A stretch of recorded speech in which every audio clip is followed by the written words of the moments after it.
پاکستان کے prime minister کے خلاف ایک آدمی کہہ رہا ہے کہ اس کو ہٹاؤ. کیا ایران کے اندر کسی کی جرت ہے کہ ان کے امبیسڈر کو کہہ کے جائے جا کے اپنے پریزیڈنٹ کو ہٹا دے؟ یا ہندوستان میں کسی کی جرت ہے کہ کہے کہ یہ امبیسڈر کہہ کے جی نریندر مودی کو ہٹا دے؟ قومیں غیرت کے اوپر کھڑی ہوتی ہیں، سٹینڈ لیتی ہیں، مشکل وقت گزارتی ہیں اور مضبوط ہو جاتی ہیں. دنیا اس قوم کی عزت کرتا ہے جو اپنی عزت کرتی ہے.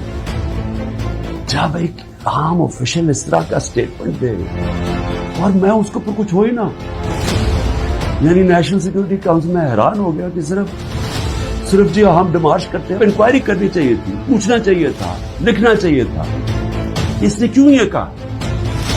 اور انکوائری جب ہونی تھی تو ایک آدمی نے سامنے آ جانا تھا، جنرل باجوہ نے. پاکستان ایک بڑی خواب کا نام تھا. پاکستان کا مطلب کیا؟ لا الہ الا اللہ.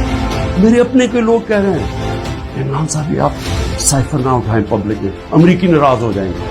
میں اپنی قوم کو بتانا چاہتا تھا کیونکہ قوم غیرت ماندہ ہے، قوم کھڑی ہو گئی صاحب. یہ سیاسی طور پہ نہیں میں کر رہا، میں وہ پاکستانی ہوں جو اس ملک کے جو خواب تھا میں اس میں بلیو کرتا ہوں کہ لا الہ الا اللہ، کوئی نہیں ہے خدا سوائے اللہ کے.